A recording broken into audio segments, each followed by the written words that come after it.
دوستوں ایک کفن چور تھا جو ہر نئے دفنائے گئے مردے کے کفن کو چرا لیا کرتا تھا۔ ایک رات اس کے ساتھ قبرستان میں کیا معاملہ پیش آیا، آئیے جان لیتے ہیں۔ دوستوں ایک بہت پرانے بزرگ جو بیان کرتے ہیں کہ ایک شخص ہماری محفل میں آیا کرتا تھا، مگر وہ جب بھی آتا تھا تو اس کا آدھا چہرہ ہمیشہ چھپا ہوا رہتا تھا۔ تو ایک دن میں نے اس شخص سے پوچھا کہ تم اپنا آدھا چہرہ چھپائے کیوں رکھتے ہو؟ اس کی کیا وجہ ہے؟ مجھے اس راز سے آگاہ کرو۔ تو اس شخص نے ان بزرگ سے فرمایا کہ اگر آپ اجازت دیں تو میں اپنا معاملہ آپ کے سامنے پیش کروں۔ تو انہوں نے کہا کہ بتاؤ اصل معاملہ کیا ہے۔ اجازت ملنے پر اس نے اپنی داستان عبرت کچھ اس طرح سے سنائی۔ اس نے کہا کہ میں ایک کفن چور تھا، تو میں نے کئی قبروں سے کفن چرائے۔ جب بھی کسی نئی قبر کے بارے میں مجھ کو معلوم ہوتا تو میں فوراً وہاں جا کر کفن چرا لاتا۔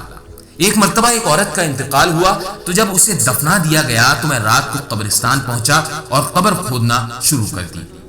تو جب مٹی ہٹا کر کفن کی ایک چادر نکالی اور دوسری چادر کھینچنے لگا تو اچانک اس عورت کے بے جان جسم نے حرکت کی اور چادر کو تھام لیا۔ تو میں نے اس عورت سے کہا تم کیا سوچتی ہو کہ تم مجھ پر غالب آ جاؤ گی؟ ایسا ہرگز نہیں ہو سکتا۔ یہ کہہ کر میں گھٹنوں کے بل بیٹھ گیا اور پوری طاقت سے کفن کو کھینچنے لگا تو اس عورت نے میرے چہرے پر ایک زوردار تھپڑ مارا اور درد کی شدت سے میں بے قرار ہونے لگا اور میرے چہرے پر جلن مچنے لگی۔ یہ کہہ کر اس کفن چور نے اپنے چہرے پر سے کپڑا ہٹایا تو اس کے چہرے پر اس عورت کی انگلیوں کے نشان بالکل صاف چمک رہے تھے۔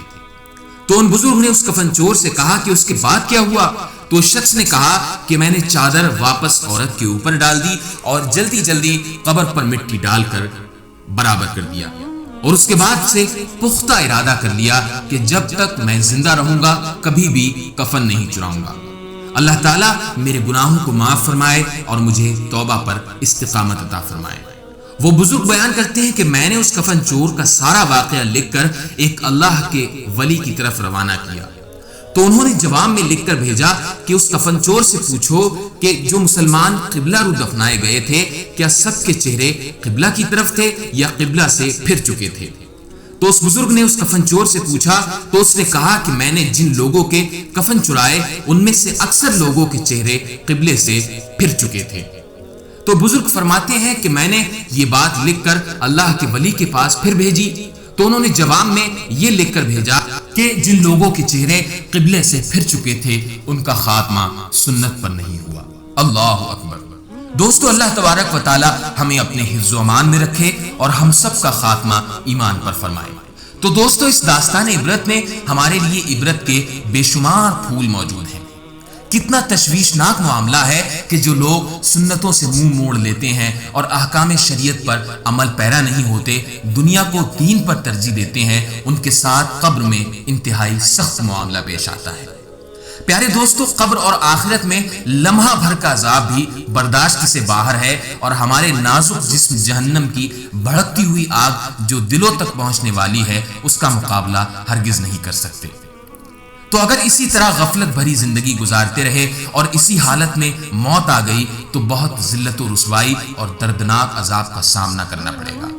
میرے پیارے محترم دوستو، جلد از جلد اپنے گناہوں سے توبہ کر لیجئے اور رو رو کر گڑ گڑا کر اللہ تبارک و تعالیٰ سے معافی مانگ لیجئے۔ مومنوں پر رحم فرمانے والے حضور اکرم صلی اللہ تعالیٰ علیہ وآلہ وسلم کے سنتوں کو اپنے دامن سے وابستہ کر لیجئے، درود و سلام کی کثرت کیجئے، عبادت اور ریاضت کی طرف راغب ہو جائیے۔